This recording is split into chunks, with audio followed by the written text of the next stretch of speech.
Fala ferramenta! Estamos aqui para falar sobre a educação offshore, em específico para falar sobre todas as fases que compõem a área offshore.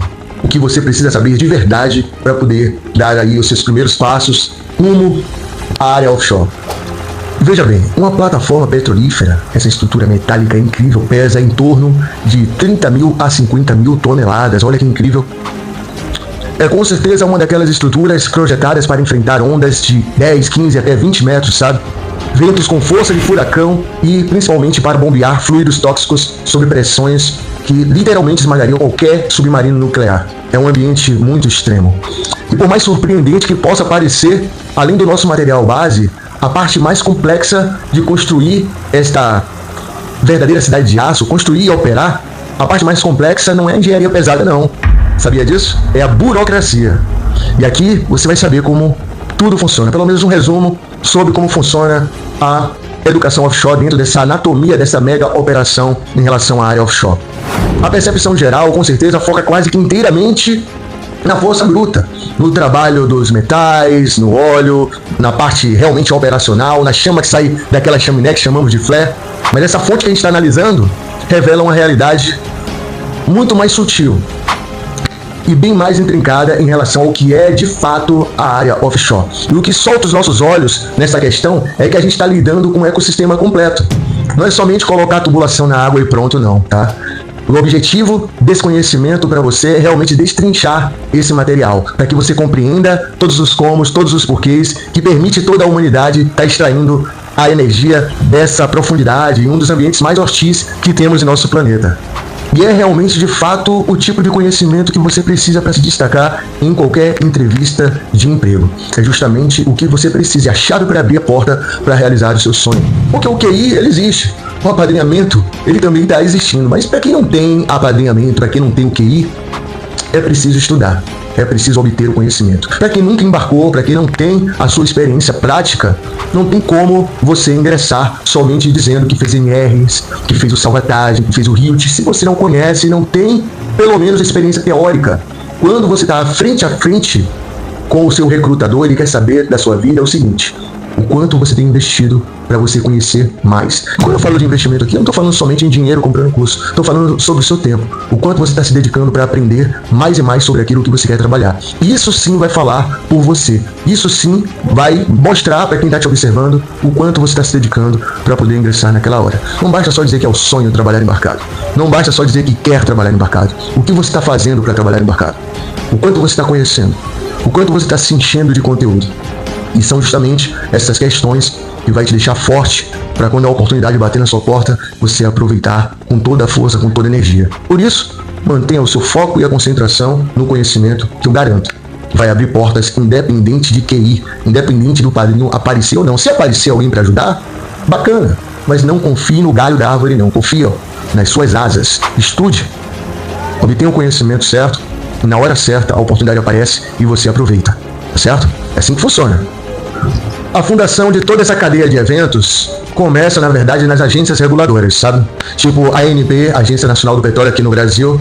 Só que a gente, pensando sobre os leilões e blocos exploratórios, todo esse processo parece menos como uma licitação tradicional e mais como um tipo de comprar um bilhete de loteria absurdamente caro. É uma analogia perfeita para que você entenda como as coisas acontecem. Porque é um mercado de futuros onde as assimetrias das informações são extremas e tem que estar todas conectadas, porque é como se estivessem apostando milhões, bilhões, trilhões em algo que as empresas nem sabem se estarão lá ou não. Estamos falando sobre o hidrocarboneto. Por isso é preciso entender as regras do jogo. O nível de incerteza aqui é brutal, e é por isso que a estruturação jurídica e econômica inicial ela é tão densa. A ANP, a Agência Nacional do Petróleo, Gás Natural e Biocombustíveis, e os outros órgãos equivalentes no mundo todo, eles não estão apenas, vendendo um pedaço do oceano, não. Sabia disso? Eles estão delegando a exploração de um recurso que pertence ao Estado de direito. Então, para participar desse leilão, as petroleiras precisam provar não apenas que possuem capital de giro, mas que elas dominam a capacidade técnica de operar em cenários de risco máximo, sem causar catástrofe alguma. E isso fica muito evidente nos modelos de viabilidade econômica. E o que mais impressiona são as exigências, porque eles precisam traçar um planejamento para uma extração nas próximas décadas. Como é que se planeja aí e toma a decisão de um recurso para trabalhar em uma plataforma que só vai começar a extrair óleo daqui a 10 anos? É um desafio enorme, sabe? Porque todas as empresas precisam prever o preço futuro do barril de petróleo no mercado internacional, todas as oscilações cambiais que estão em extremas mudanças em relação às suas questões regulatórias, e é uma matriz de risco assustadora antes de qualquer navio, qualquer módulo de plataforma chegar no porto, porque o modelo financeiro ele precisa ser robusto o suficiente para poder estar justificando o que o setor chama de CAPEX, que tem a ver com as despesas de capitais iniciais, que são astronômicas dentro da área offshore. Tudo são milhões de dólares, bilhões de dólares, trilhões de dólares. Então, essa é só a parte da licitação, mas depois da parte da licitação, nós temos a fase da pesquisa geológica, porque precisamos descobrir onde é que vai ser perfurado para encontrar o hidrocarboneto. Então, como é que a gente pode achar o ponto certo de perfuração? E é justamente aí que a ciência entra para tentar mitigar qualquer assimetria de informações que mencionamos anteriormente. Lendo todas as fontes em relação à prospecção geológica, fica bem claro que a nossa tecnologia atual, ela fica a anos-luz de apenas jogar uma broca lá e ficar rezando para que tenha petróleo. É justamente a sísmica que explica para você se tem hidrocarboneto ali ou se não tem, se o hidrocarboneto é de qualidade, se tem quantidade que vale a pena ser perfurada. É tipo um ultrassom em uma escala planetária. É esse o princípio físico. O princípio físico de busca é o mesmo princípio do ultrassom. Não é somente perfurar o assoalho oceânico e pronto, não. Como não é viável estar furando aleatoriamente o assoalho oceânico para ver o que tem embaixo, a geofísica utiliza de navios sísmicos equipados com canhões de ar para poder estar verificando, através dos canhões de ar comprimido, se tem o hidrocarboneto ou não, disparando ondas acústicas de baixas frequências em direção ao fundo do oceano. Essas ondas, elas viajam através de milhares de metros de água abaixo, penetra no leito marinho e começa aí sim a estar cruzando diferentes camadas de rochas, sal e sedimentos lá embaixo no fundo do mar. E a mágica aí acontece no retorno desse som, porque cada material lá embaixo reage de um jeito diferente em relação ao impacto acústico que acontece no momento do envio. E esse é justamente o conceito de impedância acústica. Junto com a velocidade que a onda sonora bate nas rochas e reflete de volta para a superfície, depende muito da densidade da rocha ou do fluido que ela encontra para poder mandar as informações corretas para a gente. Se as ondas, por exemplo, batem numa camada de rocha muito densa, ela retorna de um jeito.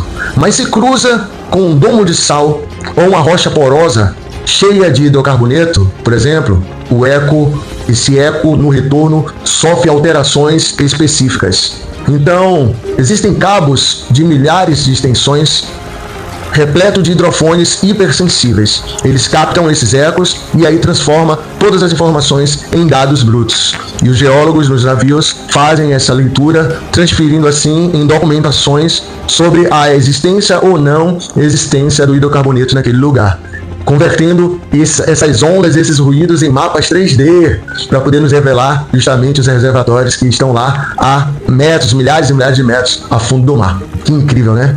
A nossa busca pelo hidrocarboneto, a nossa busca em relação ao petróleo. Só que ter a certeza geológica de que os óleos estão lá não coloca barris de petróleo no navio. Então, uma vez que o alvo está mapeado, nós passamos da teoria para a construção das megas estruturas, que é aí o verdadeiro pesadelo da logística e da administração. É a transferência da parte sísmica para a força bruta, a área e a parte da real contratação.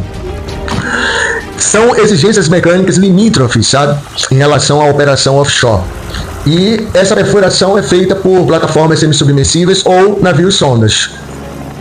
E para você ter uma ideia, logo de cara, o objetivo principal é de controlar a pressão, não é nem de puxar o óleo. É somente controlar a pressão que existe lá no fundo do mar. Ao abrir um poço, o material fura quilômetros e quilômetros de rocha até atingir o reservatório. E o problema é que os fluidos lá embaixo, eles estão confinados sob pressões incríveis, que fariam, por exemplo, um container de aço comprimir como se fosse uma lata de sardinha. Veja só, pressão incrível. E como é que a gente impede que essa pressão não exploda e não tenha um colapso total desse local de trabalho? Já parou para pensar como que a gente faz para poder controlar essa pressão? Existe uma engenharia de contenção nessa fase, porque à medida que a broca vai avançando, o poço ele é imediatamente revestido com tubulações de aços e cimentação especial entre a parede, por volta do poço e a estrutura metálica. Então o espaço entre o tubo e a rocha é preenchida por uma pasta de cimento especial, feitas justamente para injetar sob pressão, para solidificar e ancorar tudo naquele local. O objetivo da perfuração, em primeiro lugar, não é extrair o óleo de imediato. É criar justamente um canal blindado e seguro, totalmente equipado por uma válvula de segurança de fundo, o nosso BOP, o Blowout Preventer. Tudo isso para que a pressão do reservatório possa ser contida e gerenciada com excelência. E aí existe uma diferença bem específica sobre a parte da perfuração e a parte da produção, tá bom? Um vai servir para abrir o buraco, que é a perfuração, e a fase da produção, ela vai gerenciar aquela abertura e aquela extração do óleo, tá certo?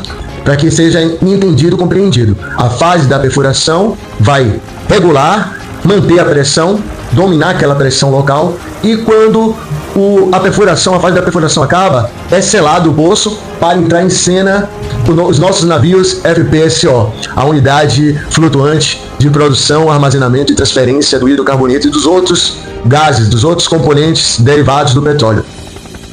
Existe um desafio de engenharia para estabilizar quimicamente o petróleo continuamente. Porque o que sai do poço não é gasolina não, tá? É um fluxo multifásico que chamamos. É uma mistura de óleo cru, gás natural, óleo de alta pressão, água, areia, é tudo junto. É uma mistura totalmente turbulenta. E o FPSO, esse navio, ele é responsável por separar tudo isso. Por isso, temos na plataforma os tratadores de óleo, os separadores de gás, chamado SG. E temos que fazer isso no mar, em meio àquele balanço contínuo. Mas como ocorre essa separação física? Já parou para pensar? Então, isso se chama termodinâmica e física de fluidos aplicadas. O navio FPSO, nele é utilizado módulos de processamentos enormes, que são os SG, os tratadores de óleos, os TOs, que dependendo da gravidade, da pressão, de forças centrífugas massivas, essa mistura tem que passar por vários tipos de gases. Como a água, o óleo e o gás têm densidades diferentes, a mistura passa por uma série de vasos separadores dentro de uma plataforma. O gás é extraído pelo topo, o óleo fica no meio e a água, junto com os resíduos pesados, eles decantam para o fundo do vaso, no caso. E tudo isso lidando com o balanço do mar. A gente tenta neutralizar os movimentos do mar, porque eles tendem a misturar os fluidos novamente, sabe? O óleo estabilizado, então, ele é armazenado no casco, o gás é comprimido para ser exportado e a água é tratada antes do descarte. E aqui entra um aspecto moderno, apontado pelas fontes, que quebra todo o estereótipo de que o setor do petróleo é apenas aço e graxa. A presença das startups, com as inovações de softwares de ponta, muda totalmente o jogo da eficiência do trabalho em uma plataforma de petróleo, porque o material das startups é como se fosse uma automação que engole todo tipo de operação humana, porque a gente aplica a inteligência artificial para manter essa centrífuga rodando. Porque quem vai fazer a monitoria em ambientes extremos? A monitoria de válvulas, monitoramento de tubulações, monitoramentos de motores, monitoramentos de compressores. Então é como se estivessem integrando milhares de sensores espalhadas em cada tubulação do navio ou da plataforma. O papel dessas empresas de startups é desenvolver modelos do que chamamos de machine learning para poder fazer uma leitura do comportamento da planta em tempo real, tanto para quem está na plataforma quanto para quem está em terra.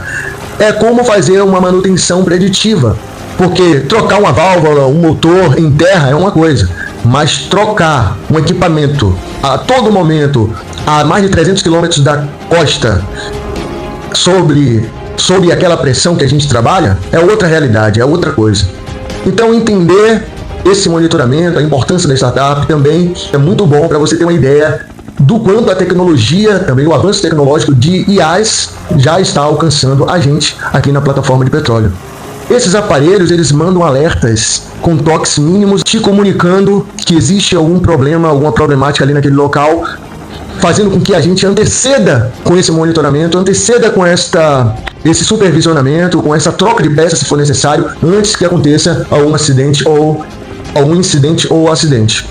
O escoamento, por exemplo, é tratado nas fontes como o calcanhar de Aquiles, logístico de toda a operação. É como tentar transportar uma encomenda frágil e altamente volável pela rodovia mais imprevisível do planeta, as correntes oceânicas. Então essa logística, ela não perdoa erro algum. Estamos movimentando milhões de barris de uma carga inflamável e tóxica. Inclusive, pode pagar com a vida. Há dois caminhos principais para transportar todo o hidrocarboneto até a Terra: através dos oleodutos submarinos ou através dos navios aliviadores. A escolha entre um ou outro é praticamente uma guerra matemática entre o custo de capital e a flexibilidade. Por exemplo, os oleodutos são artérias de aços no fundo do mar e tem uma vantagem que o escoamento não depende de clima algum. Se houver furacão, vento forte, o óleo vai continuar fluindo lá embaixo.